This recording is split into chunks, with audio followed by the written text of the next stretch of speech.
Criminals are all around you, lurking in the shadows, waiting to take any one of your possessions, or worse, your life. That's where people like me come in.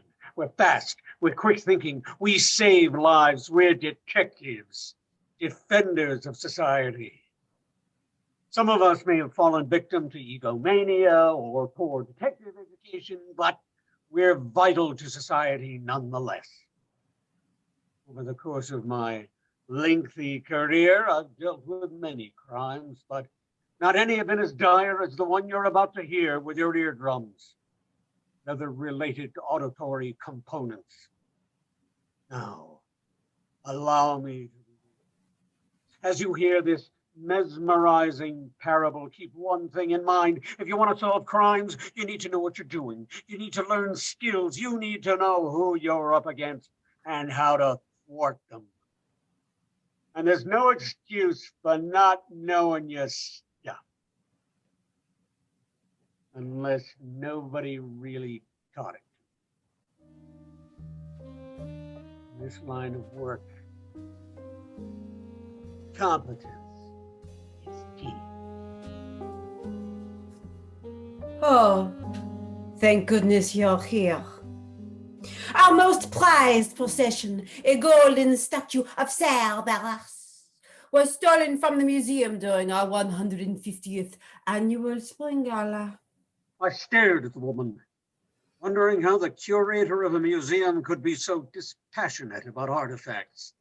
Perhaps her parents forced her into this field of expertise. But it wasn't my job to stare. I had work to do. Did the thieves leave any evidence behind? I found that my scary detective voice scares people into giving me better information, so I kept doing it. They left a note. To whom it may concern, we have your golden statue of Cerberus. We stole it last night during your 150th annual spring gala. Send $50 million in cash to us by next week, or you will never get it back. Sincerely, the thieves. Well, it seems very clear to me what they want. What do they want? They want $50 million before sundown tomorrow, or we'll never get the statue back. Aw, that makes sense. Her stoic tone seemed very suspicious to me. I made sure to add her onto my very short suspect list. It was very short because nobody was on it yet, except for her, after I realized she was being suspicious. Well, I have to go back to the police station and process this information. All right then. I'll just stand here with these wretched artifacts. My parents forced me into this field of expertise.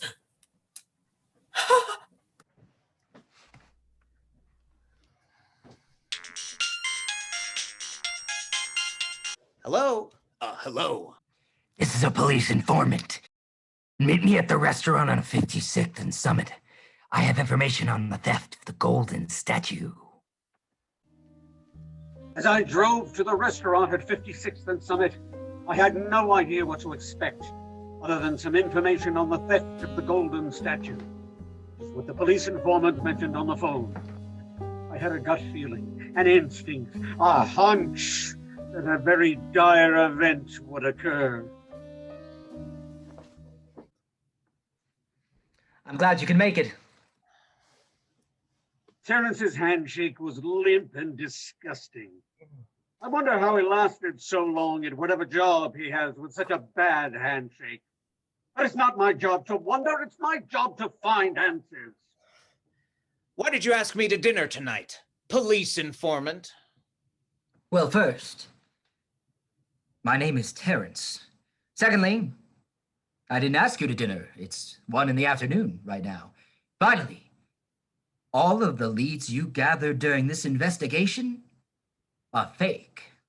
I felt my blood boiling in my veins. What a massive oversight. The signs were right there, but I was too ignorant to acknowledge them. Sorry, Terrence. I didn't know that it was 1 in the afternoon. I forgot to bring my watch. Can I look at yours for a moment? Sure. It is indeed 1 in the afternoon. In addition to not having my watch on me right now, it's very dark in this restaurant, which makes it very difficult for me to ascertain what time it is. Well, judging by the window in front of you, I would think it's easy to tell it's, well, not night. I think you may need eyeglasses. I'm not being sarcastic. I'm legitimately concerned. Maybe I did need eyeglasses. But then I realized something. Something about what Terrence had said. It didn't seem right. Terrence, what did you just say? All of the evidence you gathered during this investigation was fake. If you don't send the thieves $50 million by sundown tomorrow, they're going to blow up the museum during the next spring gala. The next spring gala is in a week. They have a spring gala every month, even in July. Even in July. Even in July. Wait, actually, I think they call it a summer gala in July. It would make sense if they did, and seeing as July occurs in summer. And summer is not spring. I already knew this. What kind of simpleton did you think I was? Well, Terrence, it's July right now. July is in the summer. You just said that was the case. Wouldn't this upcoming gala be a summer gala and not a spring gala? Yes, that's what I've been trying to tell you the whole time. Terrence seemed impatient, as if he had somewhere to be. I made sure to add him onto my very short mental list of suspects. It was very short because it only had 1 person on it. However, it would have 2 as soon as I added him to the list. First, I opened my mental notebook. This proved difficult because for some reason I had trouble turning the mental pages. I solved the problem by mentally licking my mental finger. This way, the pages would mentally stick to my mental finger, thereby making the pages easily turnable. Once I got to the right page, I used my mental pen to write the name Terrence right under the curators. And after waiting 10 seconds for the mental ink to dry, I mentally closed the notebook. My task was completed. I learned this process from my online detective academy. For the course of 5 minutes, they teach very quickly on sleuthschool.net. As I closed the notebook, I realized something. If it's July right now, why did the first curator I met call the most recent gala the spring gala? That seems very suspicious. Yes, that's very strange. Perhaps it was a mistake on their part. Yes, that's probably the case. I won't look into it further. No.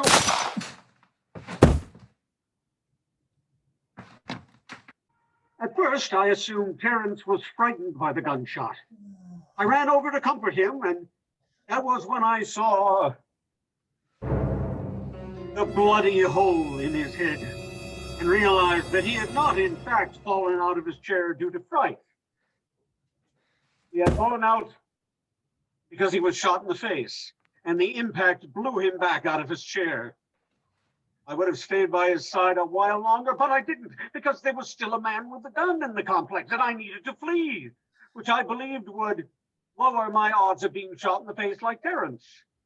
Before I left, though, I needed to edit my suspect list by mentally crossing out Terrence's name since he was dead and could not have committed the crime. Excuse me, corrupt man with a gun. Do you have the complex surrounded? Yes. Now, if you don't mind, I would very much like to shoot you in the face! Well, I would prefer if you didn't. I was going to keep thinking about my desire to not get shot in the face. After all, I had never learned how to avoid being shot in the head. My online police academy hadn't covered that. Luckily, I regained my focus right on time. Oh!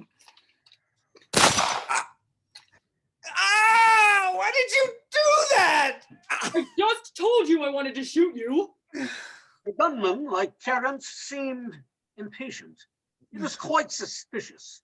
I made sure to mentally add him to my suspect list, which now had 2 people on it. Why did you do that?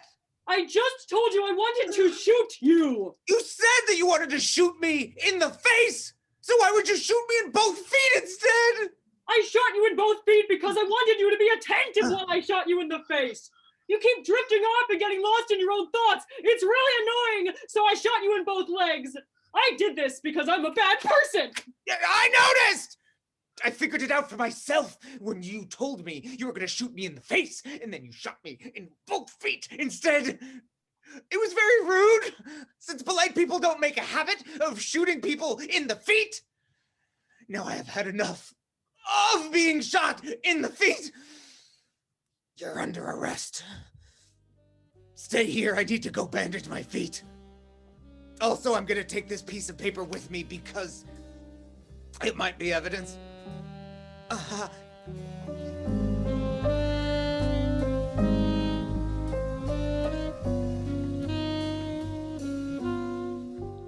was shocked. Within the 2 hours since I arrived at the scene of the crime, I had garnered multiple suspects, found 2 pieces of evidence, and received 2 gunshots to my feet. Everything was so confusing. For a moment, I almost gave up hope, but then I remembered the letter I was holding in my hand. At that point in time, it read, "Dear Jane, the ransom exchange will take place in front of the museum tonight. We decided to move it forward a day. Sincerely, the thieves." P.S. We aren't telling anyone else about the rescheduling because we want to blow up the museum sooner. We enjoy both money and destruction, but we enjoy destruction a little more. Almost instantaneously, I felt a surge of relief and a newfound motivation. I knew once again that everything would turn out just fine and that justice would prevail once again. It didn't. On Friday night at 11 o'clock, I arrived at the front of the museum. I had positioned snipers around the museum. I had a hunch things would get ugly. They didn't teach very much about hunches on my online detective academy, so I had to look up the word in the dictionary before I became a detective. Are you the thieves? Yes, we are the thieves. Good. If you weren't the thieves, I wouldn't know where the thieves were. Then I would be late to the exchange and the thieves would blow up the museum. We are the thieves. Why would you refer to us as if we are not the thieves? I was just speaking hypothetically. Hypothetical means something that isn't necessarily happening. Yes, I know. I have a master's in English literature. That's really impressive. Do you have the statue? Yes. Do you have the money? Yes. Let's trade.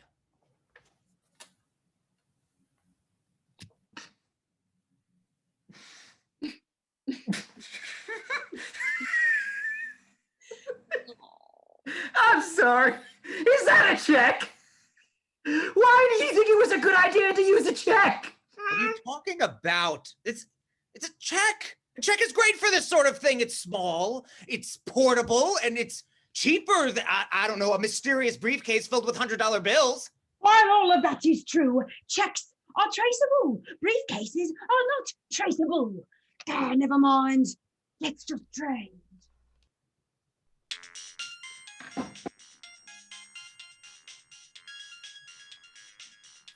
Answer the call. Hey, boss, it's me, the sniper you put on the roof so that I could kill the thieves. Do you want me to kill them now? If you want me to kill the thieves, say yes, kill the thieves. If you don't want me to kill the thieves, say no, don't kill the thieves. Wait, am I on speakerphone right now? What if I were? It would be bad. because the thieves would hear this exchange and blow up the museum and steal the money and kill you. But that's not the case, right? I'm on speakerphone, aren't I? Damn it. You left us no choice.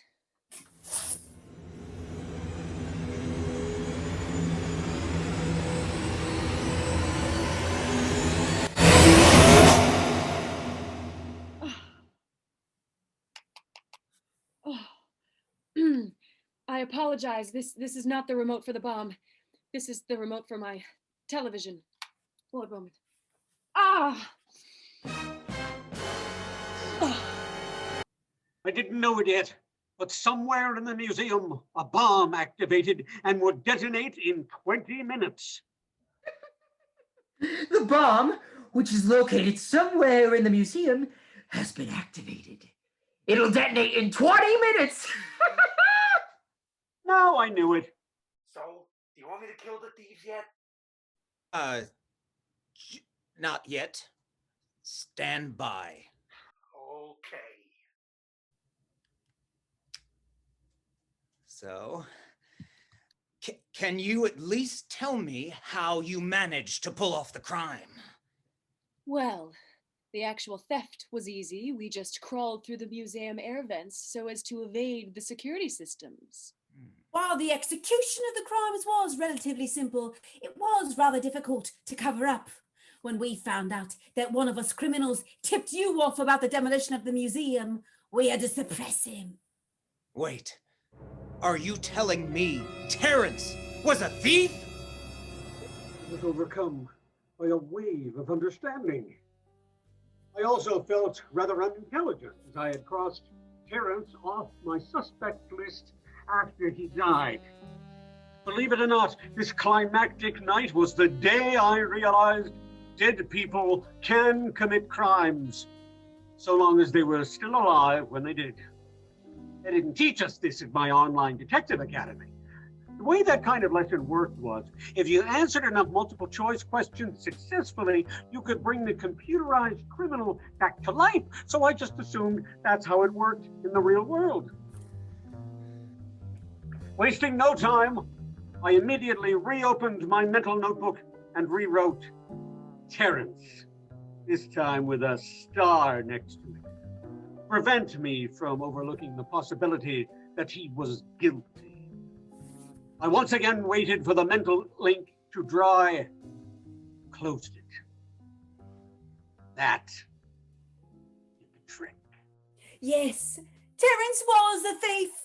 I suppose he felt guilty, so he told you the truth, that we planted evidence at the scene of the crime. There was no evidence besides the note saying that you wanted $50 million. The note was a fake. So you don't actually want $50 million? No, of course we want $50 million. It's $50 million. So then the note wasn't a fake. Oh, I suppose you're right. This all makes sense. But I have a few more questions. Who was the assassin in the restaurant? Well, the answer is simple. It was me. That's impossible. How did you make your voice so deep? I just lowered my voice. It's really easy. And why did you have to blow up the museum? What's in it for you?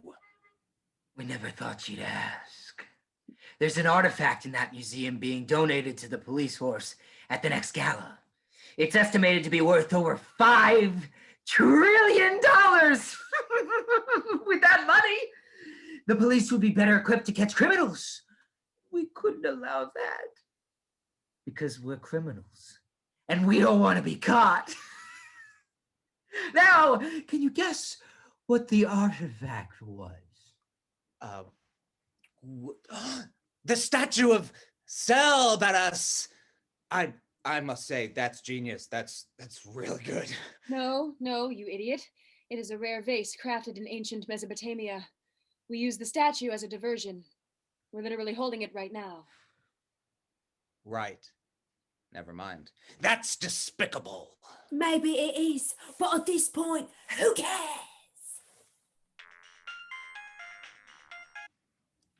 Hey, sorry to keep bothering you, but I kind of need an answer. My spouse is making grilled chicken for dinner, and I don't want to be late or I won't get to eat it. So do you want me to kill the thieves now? You should say no. We still have a gun pointed at you, and we will shoot you if you say yes.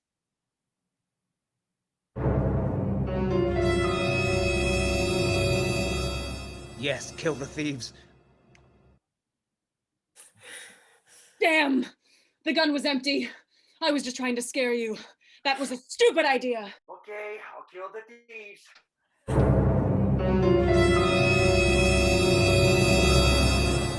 Wait. I just realized I left all my ammunition at home. Oh, now that I think about it, I may have accidentally packed it with my kids' lunches. Sorry, detective, I can't kill the thieves. That's fine, Sniper. I'll just arrest them. Thank you. No problem. I'm just glad I can get home and eat some delicious.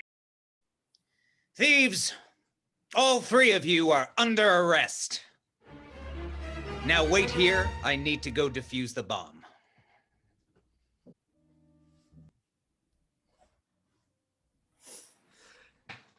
I did my best to find the bomb, but I had absolutely no idea where to start. Soon 8 minutes had passed and I began to give up hope. Suddenly, I flashed back to what Terrence had said. They have a spring gala every week, even in July. Wait, actually, I think they call it a summer gala in July. July. A smile crept onto my face as I realized the crime had solved itself. It was summer right now.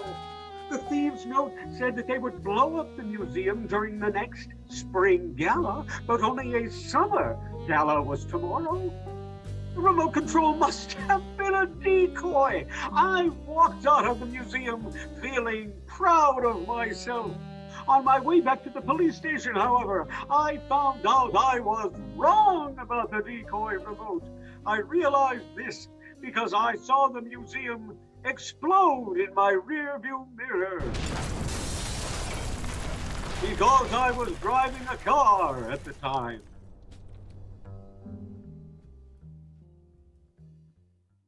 As the building's foundation gave way and crumbled, and as hundreds of priceless artifacts were licked by flames, I realized it is hardening truth. For the first time in my career, I had failed. This was my first case, and as a result, my success to failure case ratio was a tad on the lower end. For 10 years, I've finally come to peace with the museum of blowing up. I know that it wasn't really my fault. My online detective education was useless. Who would have thought? Well, it doesn't matter now, though. Now that I've officially retired from the force, I just sit here all day, glass of whiskey in my hand, telling my harrowing tale to all who will listen.